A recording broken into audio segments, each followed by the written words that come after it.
just the encouragement from a teacher made all the difference. To be told that something's beautiful, or to be encouraged to make it a little bit better. Back and forth, back and forth, back and forth, back and forth. So the idea of getting something in the mail that isn't an advertisement, isn't a bill, and isn't even a letter, it's a work of art, is always such a wonderful experience. You know, that envelope was hand printed by Robert, that every stamp was carefully chosen with you in mind. It's like Christmas. So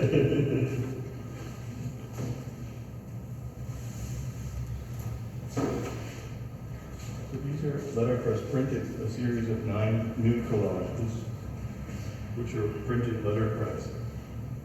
Oh wow. So I wanted to play off of the idea of a new collage in 1916, printed with 19th century wood type, Terrific. with very much 1960s pen-day dots printed We also over have- I'm Pavel Zuba, and the gallery's on 23rd Street in Chelsea, and we specialize in contemporary and modern collage and mixed media. And this is something that I've been doing now for going on 9 years. And it took a long time in terms of Robert getting to the point where he was sort of direct enough in asking me to make a studio visit, and when I finally did, of course, I was bowled over. While this material all belongs to the world of nostalgia, it never feels retrograde for me, his work. It's almost like riffing, you know, jazz. And I think also he's so prolific, you know, this prolific but consistently good. There's not a drop of cynicism in it. It's absolutely joyful, thoughtful, and always interesting. So it's up to you to choose. Back and forth, back and forth, back and forth, back and forth, back and forth. And what I usually do, well, what I have been doing every day in the month of April, is to take out my collage kit.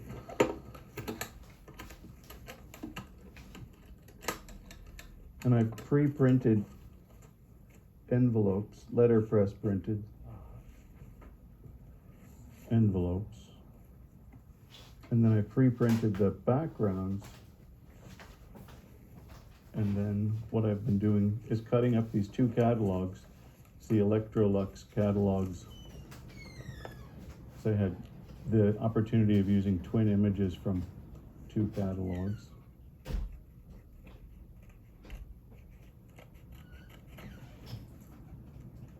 I know that I want the twins in it, so it's going to be these 2 images, these 2 women vacuuming. And I can just then edit out what I don't want there. I want to keep the piano keys in. So what I'm going to do now is paste the 2 down side by side. So one will remain in front and one just behind it. So probably this will be my finished image. And so that's the process of Daily Rabbit. And during the month of April, I've been doing 1 each day. I plan on doing more in May, the May Daily Rabbits. This was a letterpress printed, a pink sheet of paper that I printed stripes on. The twins are very fond of stripes. And as you can see, it's from AB, coming from R, going to AB dowel. Any of the excess I can always wick off just with my finger.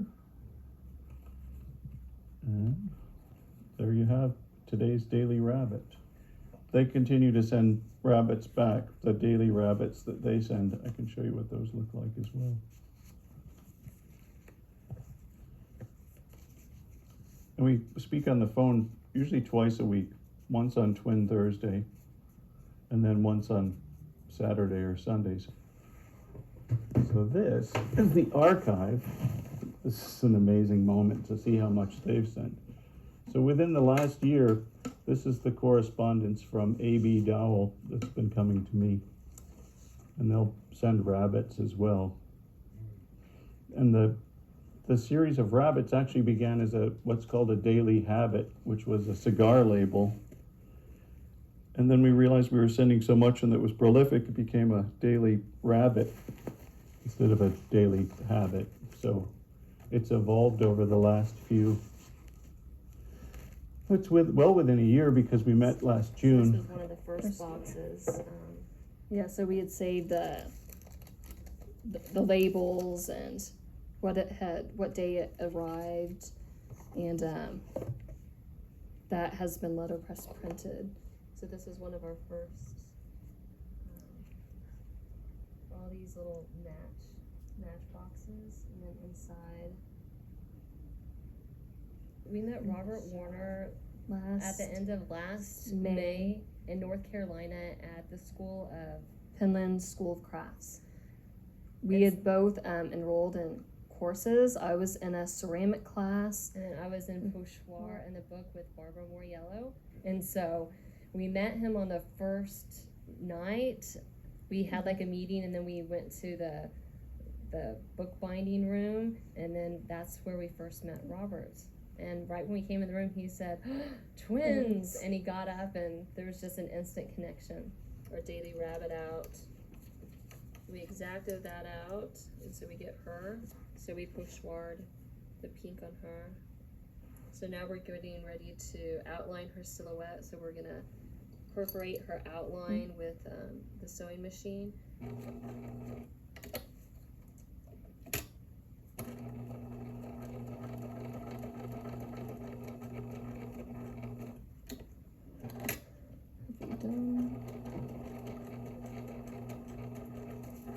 We really started using the sewing machine in our work, I think last summer.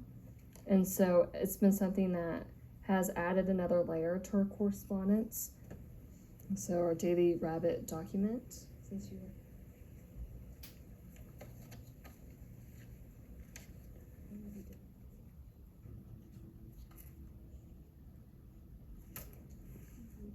okay.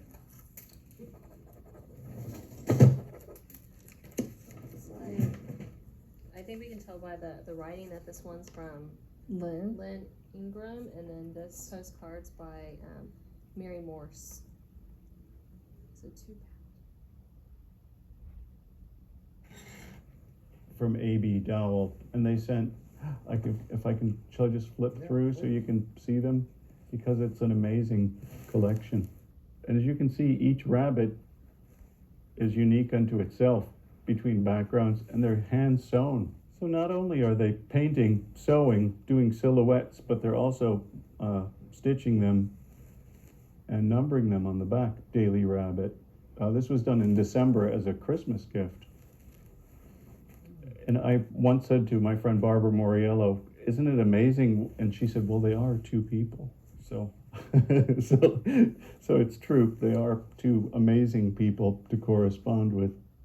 And some of these, this pattern, for example, the polka dots, they came to the printing office where I work at Bound & Company Stationers, and I taught them to letterpress print. And so they printed these polka dots on the printing press, and they used them oftentimes as background. Here, okay, ready for this?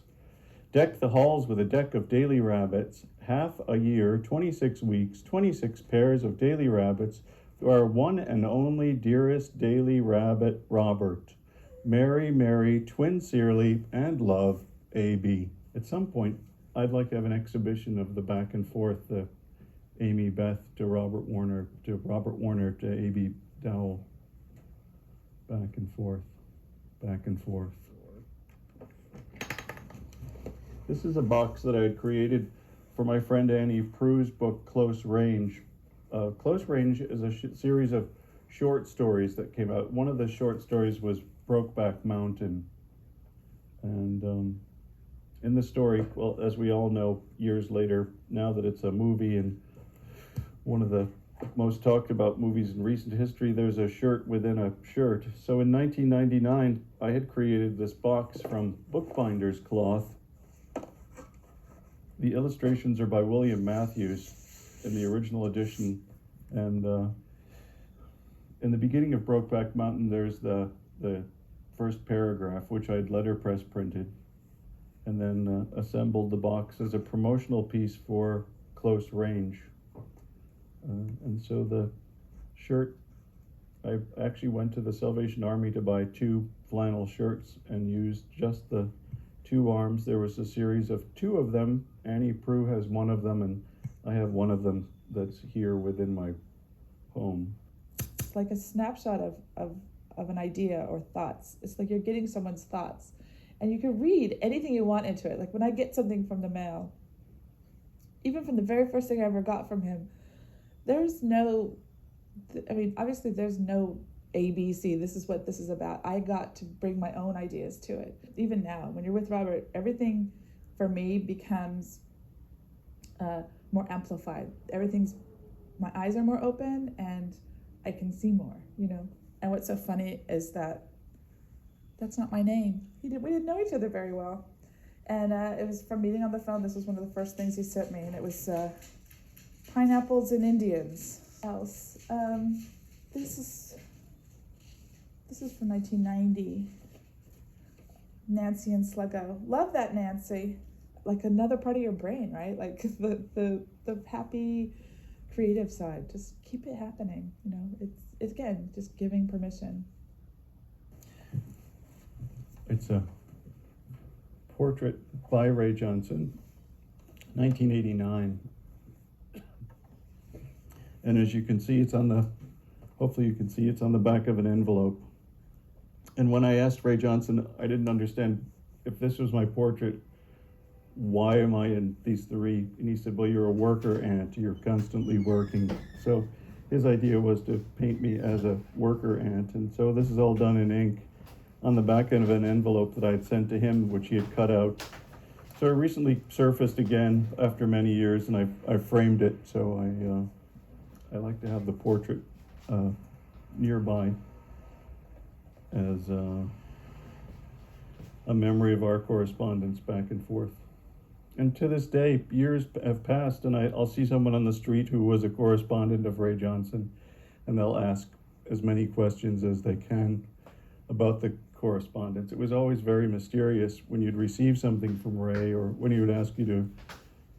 Well, at one point he asked me to make a delivery to Jasper John's house, and he gave me an address, and he said, there'll be a mailbox out front, and just take this envelope, an unopened envelope, and put it in the mailbox to Jasper John. So he was always requesting curious assignments, and it was always a delight. I was working as an optician at the time on Madison Avenue, in a very sort of a suit and a tie, and a very sort of a shop-like environment. So to take a lunch break and to go on an assignment to be an art spy for Ray Johnson was certainly it was an enjoyable event. Well, I did meet Ray through a mutual friend, Laura Bond.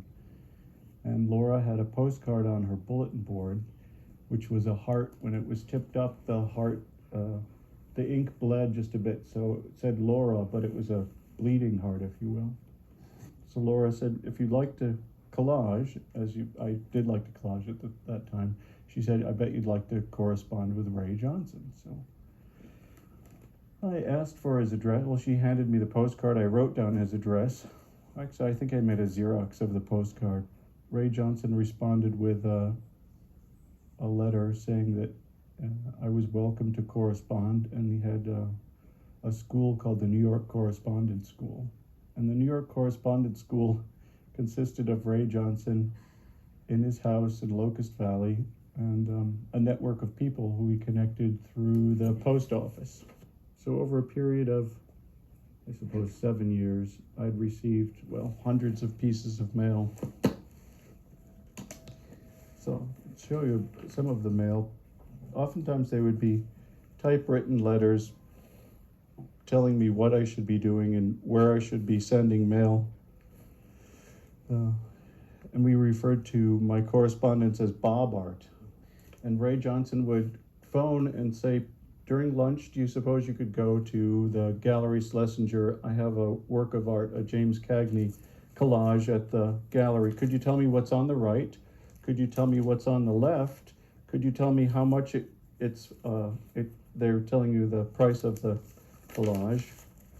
And could you report back to me? So I would then return the phone call.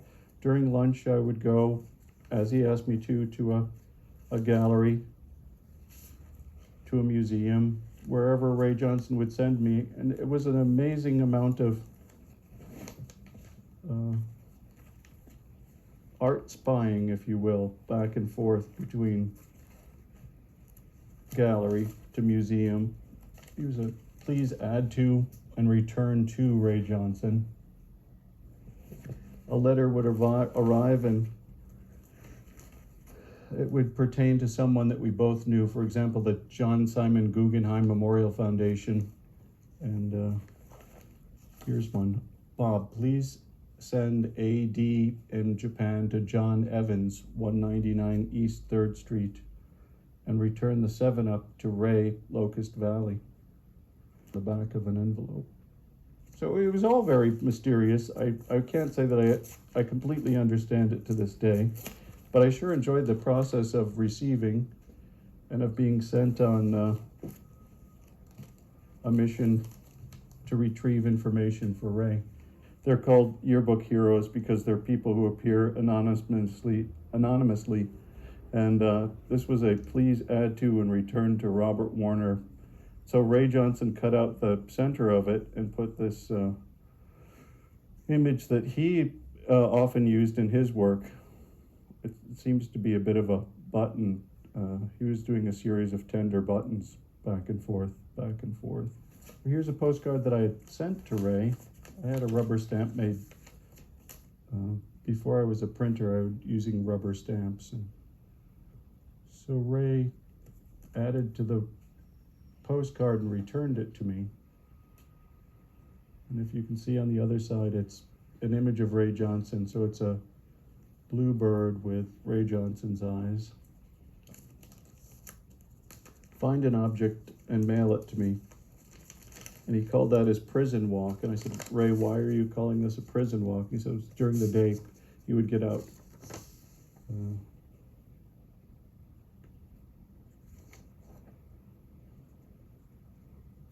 Ray died in 1995. And so typically on his birthday, I'll take out all of these and just look through them. And the connections that Ray made to other artists and to me and where he sent me and what he sent me have had a profound impact on my life to this day. Perhaps I'll use the Ernest Hemingway's. And even though it's 50 cents, it's only 11 cents more. And it's certainly effective on an envelope to have twin Hemingways. So my favorite, of course, is to use either twins or triplets.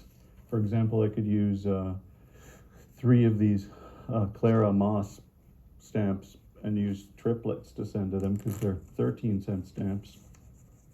Sort of like a message in a bottle. When you're sending off an envelope, you're really trusting it in someone else's hands. You're putting an envelope into a slot typically, or taking it to the post office, and you trust that for 39 cents someone's going to hand deliver the envelope. It still seems a very magical moment to me that the post office will deliver a letter for 39 cents. Aha! Oh, look, mail from the twins.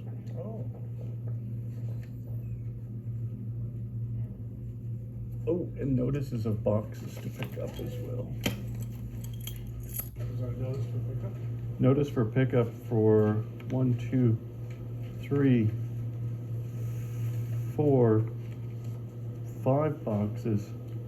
That's because Lots of good mail, including a beautiful postcard, which I... Oh, hi. I'm picking them up, if I may, please.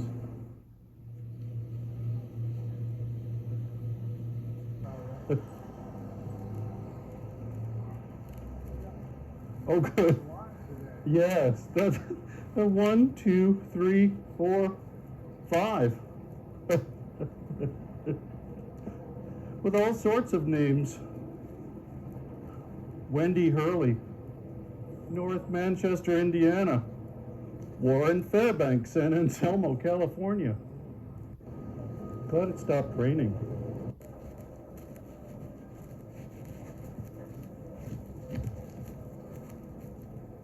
I purchased these postcards on eBay, and I was expecting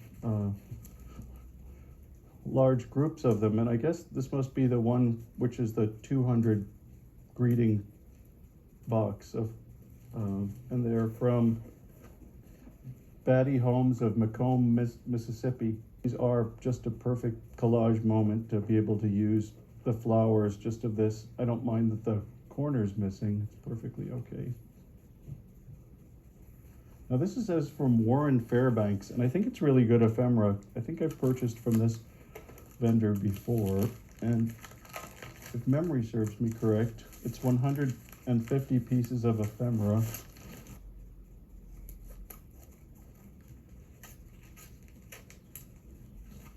Now this is ephemera. Railroad soap, 1877.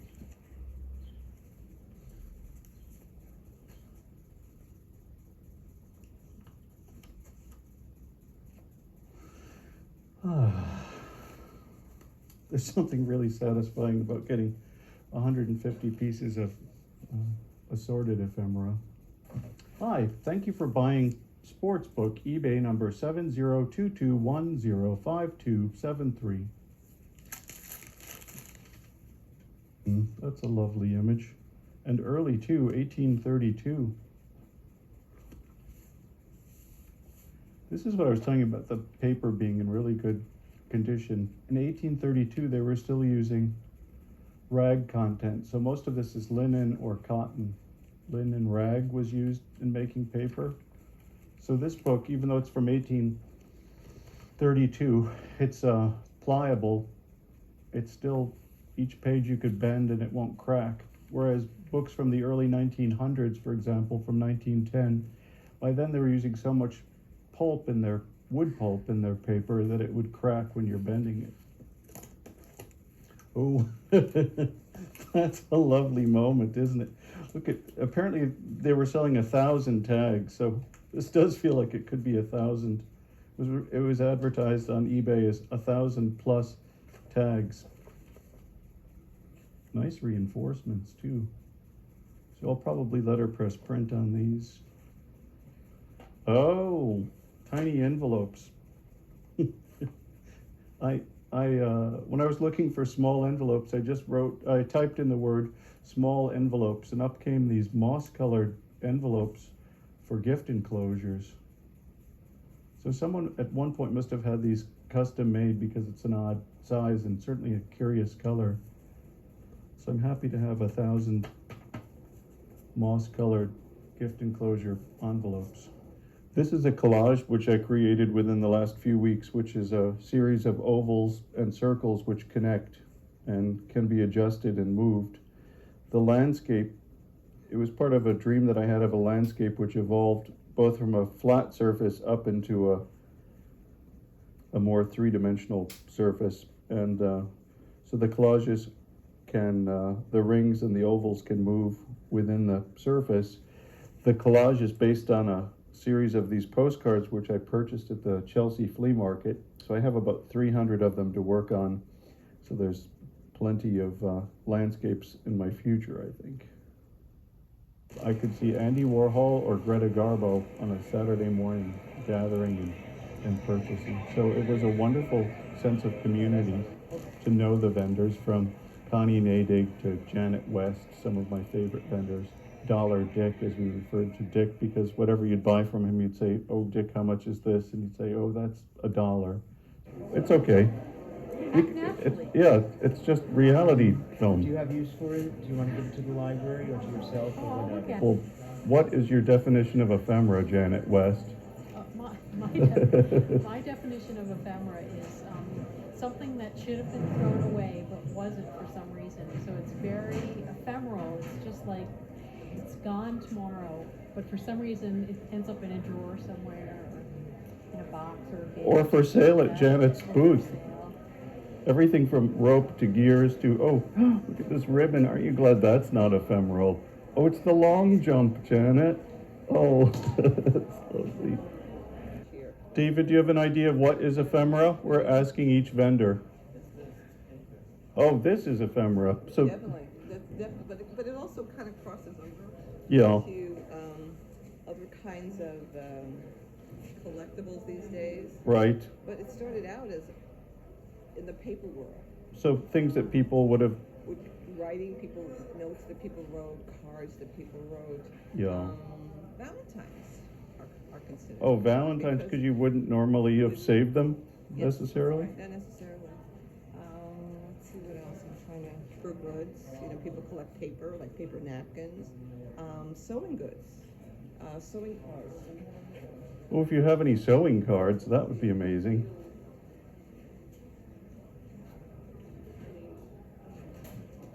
This is very. Oh, needle book. Anything, whether it's a document or architectural blueprint, photograph, pamphlet, newspaper, I just think ephemera is paper. And you connect them to people at all? It can be. History of people? I'm sort of an object man. To me, it's more about something that's tactile or visual or a tool in use or something like that. People are interesting. Sometimes I read what do you call it, diaries. Mm-hmm. I just read anything from the boring to the really kind of interesting. Now, I noticed you sell an assortment of letters. Mm-hmm. Do you ever take time to read what's inside of the letters? Sometimes. Most of it I don't get to read, but sometimes I get to leaf through it. Well, this is Mr. John Evans of Cornelia Street in Brooklyn, 1917. Right. So are you selling them because of the stamps or because of the address? Oh, because of the human being behind it, just the interest of it. And how much is this envelope? Oh goodness, I'm pretty easy on this stuff. One guy just bought a handful of this stuff for $10 a few minutes ago. Well, may I purchase this one envelope? Sure. I know actually an artist by the name of John Evans, and his work is on display now, so I'd like to forward this to John Evans. You've got it. How much is this? You name the price. Oh, may I give you $2? How about $1? $1, okay, $1 it is. Leaving the flea market, there's a box which I noticed, which if you notice, to the common person looking at it might read it backwards as art, but it is curious that someone chose to put this on a box. And next to it are the letters BS, which I think is a curious commentary on what might be possibly in the box. But the idea of art being backwards outside of a box, I find fascinating, just as a found object on a Saturday morning. The piece that exists in Thomas Jane's apartment is 30 feet long and 12 feet high, and it existed for the idea of filling a wall space. And the interior designer, Thomas Jane, commissioned the work for a room that was going to be featured in the New York Times. Where did I created this as a small piece of collage, which was literally within 12 inches, Thomas? I think it's a 12-inch collage. And Thomas saw it and had the vision to enlarge it. So it was actually Thomas who decided it should be the size of a room.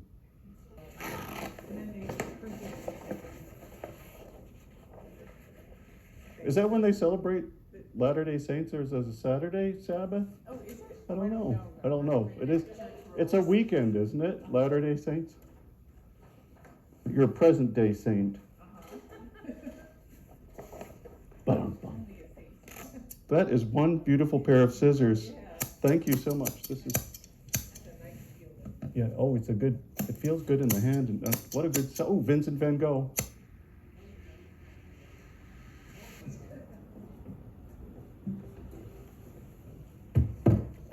One of the things that's really nice is what I do in terms of decoration is I like to combine things from different cultures into a harmonious arrangement. So the things might be very disparate in origin, but the assemblage is low on high contrast and more about the interrelationship of the two objects.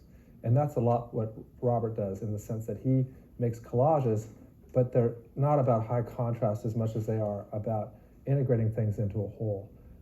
We have Robert Warner taking 19th century elements, 20th century elements, and making it into a 21st century thing. The 19th century elements being the print and the printing process, and the dots being 21st century, associated with comic books and 20th century printing, and made artistic to some degree by Roy Lichtenstein. And then you have the print or the collage that Robert made in the 21st century, which we were able to make bigger with modern technology, with digital printing, so that it could be room size. And so it's a lot of different elements of collage, Dadaism, but the idea of juxtapositioning things. And the idea of juxtaposition, I think, is very exciting because when you contrast things, either in a strong way or a more subtle way, you see new meaning in it, and you also see new beauty. And I think that's Robert's great genius. Fortitude is delivered and placed. Oh, she's lovely. And Fortitude might have to switch. You might have to rotate, don't you think? So Oh, you're the designer of the objects.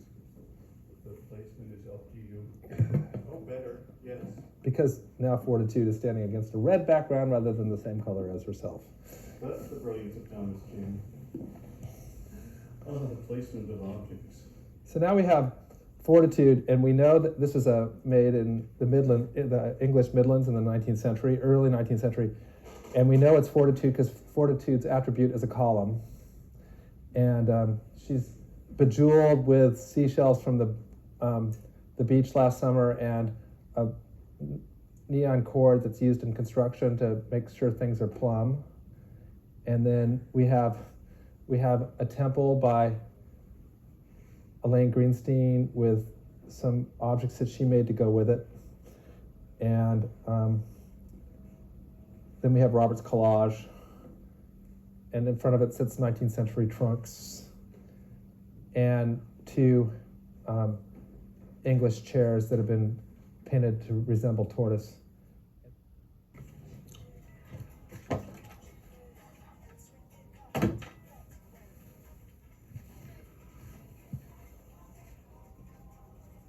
We are in my workroom, which is on West 10th Street in the West Village, 3 blocks from my home.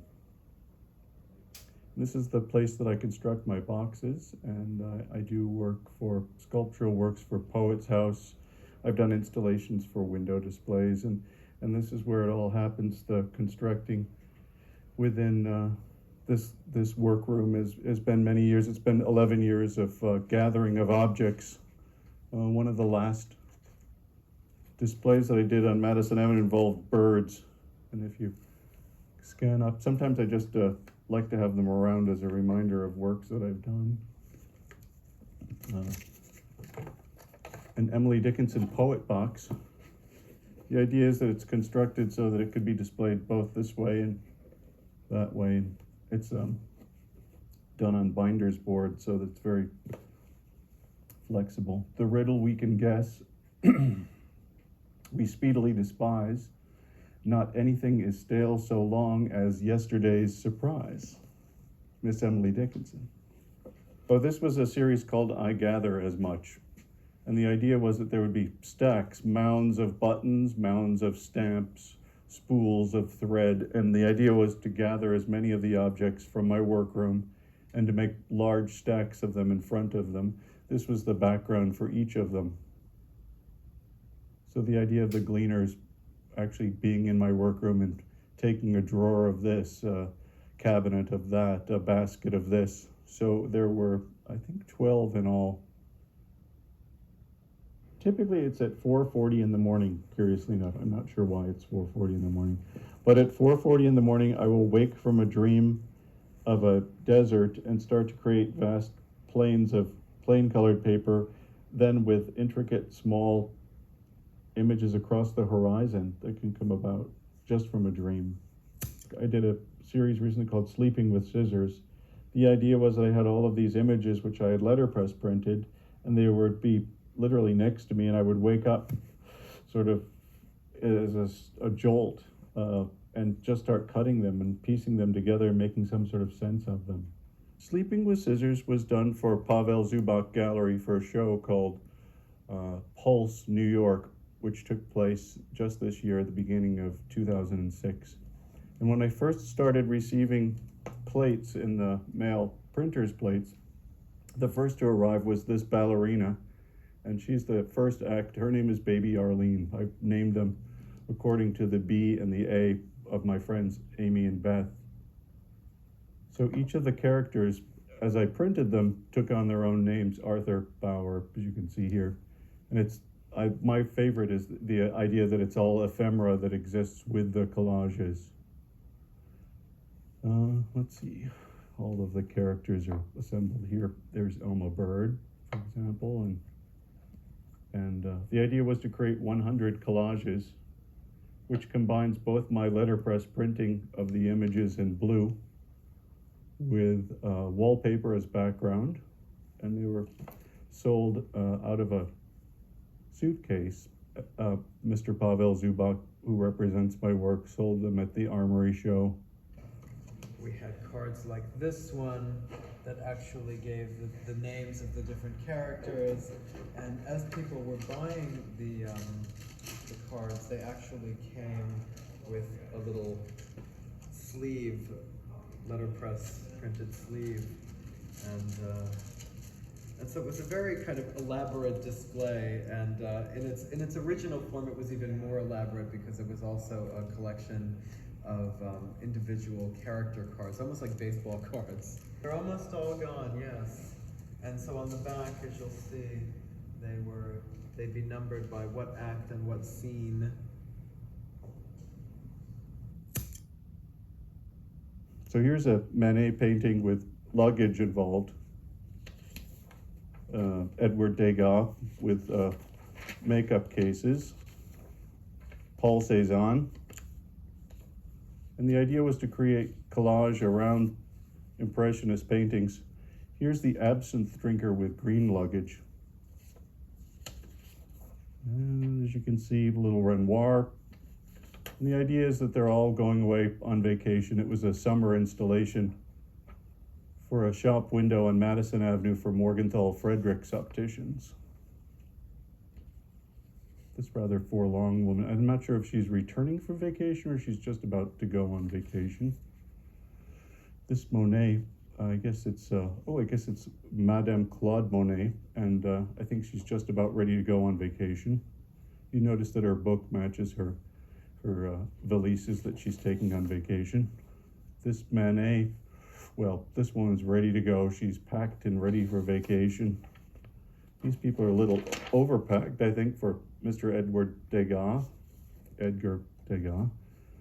And let's see, seaside vacation as well. Oh, and then one last one, pastoral scene with luggage. So as you can see, I have great fun doing the collage. Oh, and one more, a train station of Claude Monet with a woman obviously heading off on a train with luggage. Cork? Oh, well, yes, I guess stacks of cork could be part of the installation too. So here's a gathering of corks. As you can see, I do gather as much as possible because you never know at any given moment when you're going to need cork inside of a box.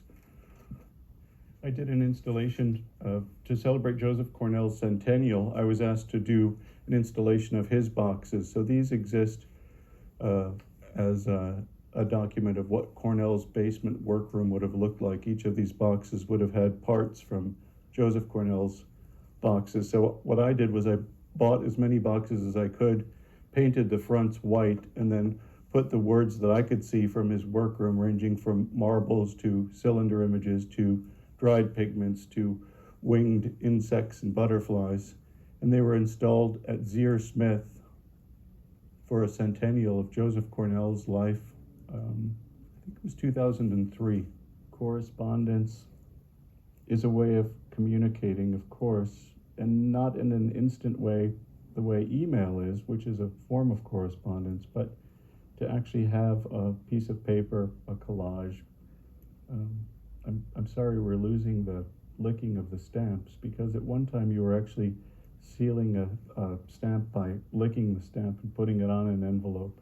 I think we're standing outside of the Armory after one of Robert's shows, and we were walking and we were talking about the process, and I think we were just talking about, I don't know if it was an interview or something, and we just said the process for us is a reward, and I think that really connected to him, and we just all really agreed that the joy is in the making. Usually when I'm working on a project, I like to be directed in as much as given a line of poetry, for example. So a poem, sweet is the swamp with its secrets until we spy a snake, brings up all sorts of things. The shape of a snake can be spring from a clock, for example, a watch clock. So the objects really are directed by the text within. Say a commission box for Annie Prue. She gave me the title, Let the Cowboy Dance, which I believe was a song title. And so from that, I was able to find cigar bands, I found some piano keys, and lots of images of boots, which I could put onto a spring, a watch spring, so that the boots would actually tap against the floor of the box. So as the box moves, you could actually hear the cowboy tapping against the bottom of the ivory keys. So Let the Cowboy Dance. And when Arthur Dove's retrospective took place at the Whitney Museum in 1998, I did a series of collages based on the work of the paintings of Arthur Dove. So they exist as collages. And my idea was to create collages based on his paintings using bookbinder boards. So I actually cut pieces as though it was a jigsaw puzzle, hand painted them, and then placed them back together so that they would relate to Arthur Dove's paintings. I was very much inspired by Arthur Dove's work as a child, knowing that he came from the same hometown of Geneva, New York. Arthur Dove and I seem to have a lot in common relating to nature, fishing trips, the farmland, and I've always been inspired, and I thought a fitting tribute and to do an homage for an installation across from the Whitney Museum. And this was in 1998. I received a letter from Deborah Bricker-Balkin, who is the project director. Dear Mr. Warner, I was delighted to happen upon your homage to Arthur Dove in the window of Morgenthau Fredericks this week while installing the exhibition on Dove at the Whitney. Your display was so thoughtful and charming. Besides your collages, I love the vintage postcards from Geneva that you use throughout your installation. I hope you enjoy the show. Best wishes, Deborah Bricker-Balkin. So it was a very proud moment to be connected to Arthur Dove. Ooh, ephemera. Well, ever since I was a child, there's always been scrapbooks in my life and drawers to open. I would spend summers with my grandparents. They were high Episcopalian, very Republican. They were my father's parents, and they lived in a town called Angelica, New York. And in Angelica, New York, they lived in a 9-bedroom home, and each of the bedrooms would have a dresser, and each of the dressers would have at least 3 or 4 drawers. So for a small child to go from drawer to drawer to dresser to room, there was plenty of ephemera to take in and plenty of memories. I would oftentimes find a piece of paper or a box and take it to my grandmother and ask her to tell me the story of what was this album, what was this wedding dress, what was this ticket. She actually was on a train ride to the 1906 earthquake. In 1908, they attended, she and her father, her sister, and her brother. Her maiden name was Hooker, and her name was Susan Jane Hooker. So she had the ephemera from the 1906 earthquake and a scrapbook that she showed me. So for me, ephemera is really about remembrance and connecting to ancestors and to family. In junior high school, Claudia Sullivan was my art teacher. I think the idea that she accepted the work that I was doing and encouraged me to continue, that actually it was something that I could excel at, and that I was good at combining papers, I was good at drawing, for example. And I think just the encouragement from a teacher made all the difference, to be told that something's beautiful or to be encouraged to make it a little bit better, perhaps. She was also encouraging daily artwork, which interested me, that it was a daily process, that it wasn't something that would be done once a week from 3 to 4 o'clock on a Wednesday in an art class, that it was a daily experience, and that an artist actually experienced art, the process of art. To this day, I still correspond with Claudia Sullivan. She lives on the lake where I grew up, on Seneca Lake. I don't think mentoring without friendship works. There has to be a mutual understanding, a receiving as well as giving, so that I guess you could say, as a man who's now approaching 50, that I feel mentoring is a wonderful experience, and that hopefully I'm able to mentor. I'm not sure it's up to me to say that I'm a mentor. I think it's up to the person receiving a collage, a correspondence, to feel as though they've chosen to be mentored. Do you see them matter, or do you see them just to the image? I see them just in the image. Yeah, I agree. I like the borders. And I like the page numbers. Yeah, I do too. I like the sense that you can actually see that it was part of a catalog. And when asked to do a new collage, I found 1916 to be a good inspiration. Well, I think Cornell certainly looms large for Robert. I think that Cornell is very much the prototype for an artist like Ray Johnson and for an artist like Robert Warner, in that he's in many ways a kind of insider-outsider. He's out there. He's out there looking at any current exhibitions of collage, as well as other kinds of art, of course. But he's out there being influenced, and he's probably one of the most socially adaptable people that I know. And in that way, I think he very similarly goes out in the world and kind of absorbs everything that's out there, and then kind of brings it back to this very intimate sphere. And everything about the work, right down to the physicality of printing on 19th century presses, is intimate. I was aware of Joseph Cornell only through a friend of mine whose name was Joseph Lembo. And Joseph Lembo was an interior designer, and I had seen some sketches of his, and we had corresponded when I was living in California, back and forth. When I moved to New York and I was at the flea market, I would bring bags of objects, gathering bags of objects, and at a certain point I'd started putting them into boxes to organize them on a closet shelf. And at the time I was living with Joseph Lembo, he was very much a minimalist, and as you can see, I'm hardly a minimalist. So the idea of containment existed for me, to put objects inside of boxes, to gather a series of wooden spools, for example, or I once found an entire box of watch springs inside of a cigar box. So I started just putting them on the shelf, if you will, inside of a closet, and usually the closet door would close over them. And Joseph Lembo gave me a book, which was the catalog from the Museum of Modern Art of Joseph Cornell's work.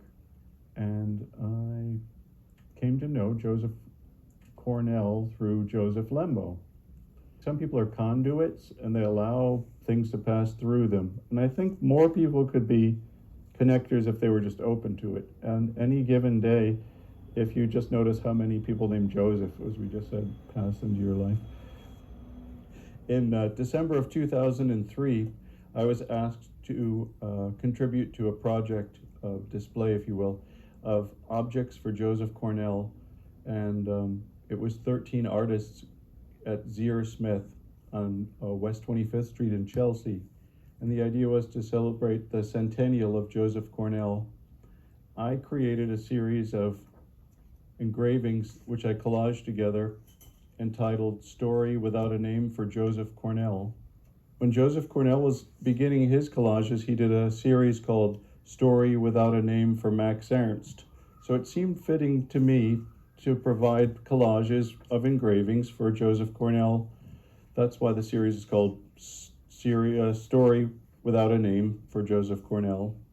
So they're wood engravings and steel engravings that are cut into a series of images, literally a story without a name. The first week in January of the year 2000, I was diagnosed with non-Hodgkin's lymphoma, and I spent quite a few months in chemotherapy, and eventually what resulted was the need for a transplant, and I was a perfect match with my sister Carol, was a perfect blood match, so she was able to transplant her white blood cells June of 2001 when I had a transplant. The last treatment for non-Hodgkin's lymphoma was July of 2001. When I was finished with chemotherapy at Memorial Sloan Kettering, I went to the Conran shop and I bought myself a watch. And I thought it an important moment that I had overcome a non-Hodgkin's lymphoma, and it was time to buy a new watch. So I've had the watch ever since, and it's actually a very nice remembrance that I exist on a daily basis and that I survived. And it was basically a friend requesting a birthday gift that caused me to go to Bound & Company Stationers. I went there for recipe cards, but what I came away with was the idea that I could volunteer at the museum to be a part of letterpress. Never thinking that I'd become a printer, just interested in the process. In July of 2005, we were asked to celebrate the Walt Whitman's sesquicentennial of Leaves of Grass. There was an exhibit at the museum called Walt Whitman and the Promise of America. So I printed an edition of pamphlets, if you will, with an image of Walt Whitman, a facsimile of the opening of the first title page of Leaves of Grass, which was printed in Brooklyn in 1855. Walt Whitman was both a poet and a printer. In celebration of Walt Whitman and the Promise of America, I printed envelopes so that this would go inside of an envelope, so the possibility of correspondence existed. The post office was involved. I called Alan Fu at the special events office of the post office. He agreed to come and do a cancellation on the opening day. You can see there's a vintage image of Walt Whitman stamp, a 5-cent stamp, as well as a recent stamp. And the cancellation was done by the post office on Water Street on the day of the opening, July 2nd, 2005. Song of Myself was a poem that was printed by Barbara Henry.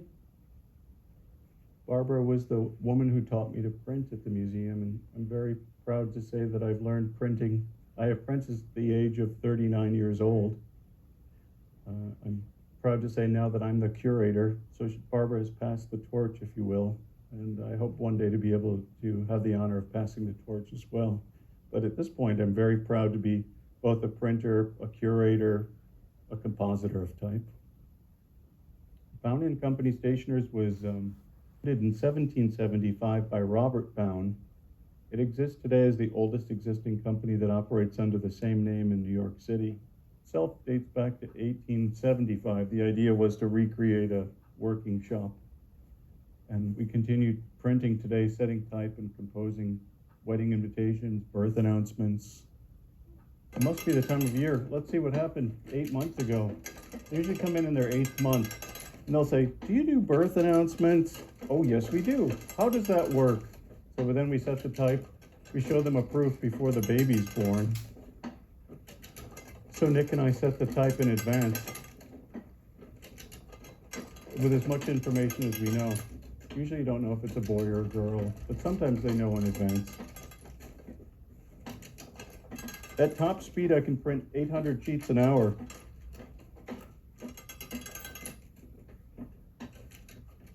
So this press is a great advancement over an earlier iron hand press, which would be 240 sheets an hour.